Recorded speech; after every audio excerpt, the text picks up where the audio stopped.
Hi all, this is Fernando. In this video tutorial, I want to show you how to create an ambient occlusion pass here in Visual for SketchUp. We don't have these options available yet in Visual for Rhino, so this video only applies for Visual for SketchUp.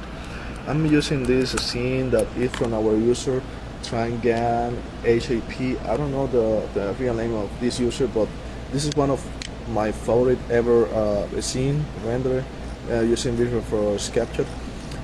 He also placed the scene in our forum, so I'm using this scene for the video tutorial, and all the credit for the scene is for him.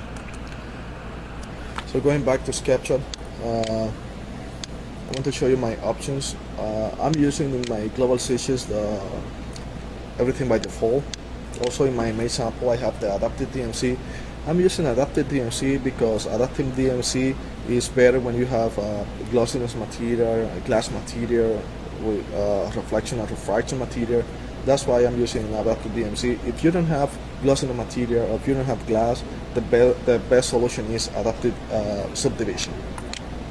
So also I'm using the sun system and the sky in my GI color and background colors. I'm using a physical camera to control the exposure of the sun, and in my indirect illumination I'm using as a primary bounce gradient maps and as a secondary engine light cache.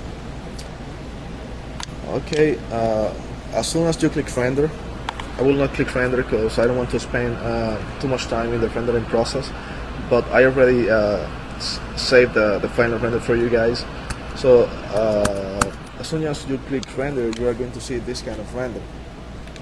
As you see, we have the sound system coming in this way, but in the scene I'm losing some details in the corner because my quality are very low, but even with the very high quality you can lose some details, especially in the corner and in the small areas, like in the ceiling in this area here. So the purpose of ambient occlusion is to pop off or to increase the realism in the scene by increasing the details in the area. If you go to our quick guide, you are going to find the ambient occlusion under the indirect illumination rollouts, and we have basically three options there. The radius that determines the amount of area where you want the ambient occlusion effects.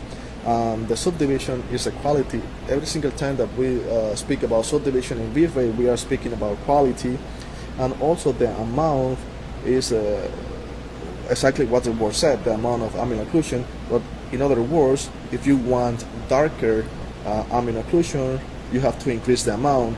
If you want lighter ambient occlusion, so you have to decrease the amount. Okay? But we want to change some parameter in our setting in order to get the ambient occlusion pass. The first setting is in the global switcher. We want to override all the material with white color, pure white color, 255. So click OK.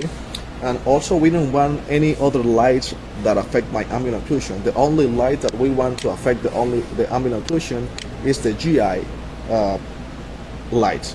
So also in my adaptive subdivision, I want to change to in my sample, I want to change to adaptive subdivision because now we don't have any glossiness material or refraction because we override all the material by white.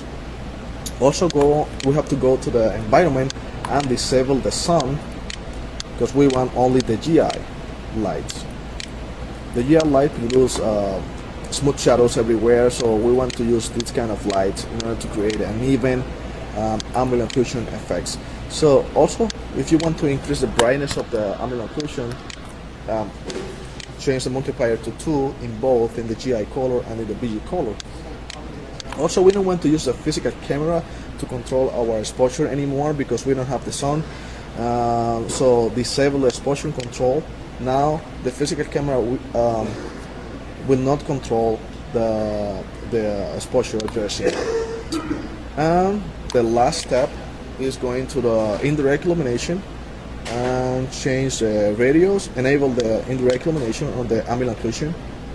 I want to increase the radio to 30 also to increase the subdivision to 16, and I want to a kind of black ambient occlusion, so I'm going to use 1.5 in my ambient occlusion.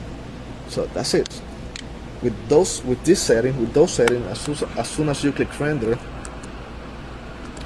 you are going to have this kind of render, and this is exactly the render that we want to achieve. After that, we save the ambient occlusion as JPEG or PNG, and the next step is import both render in Photoshop.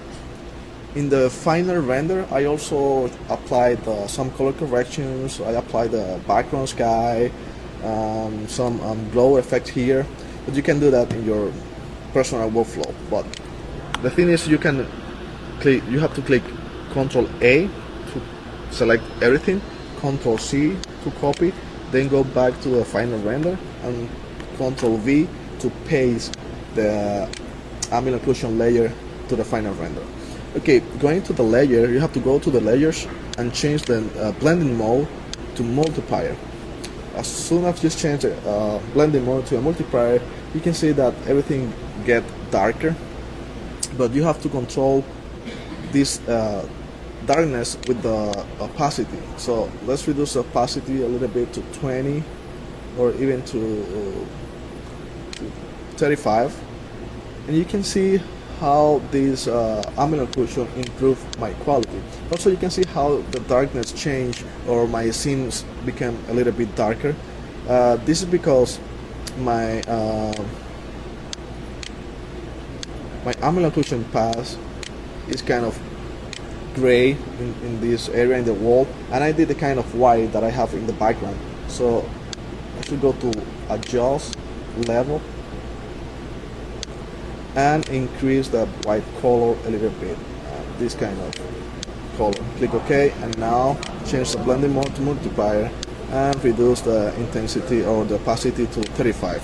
You can see here how I pop off all the details. Look at especially in this area here, in this corner, and even in these corners here in the ceiling.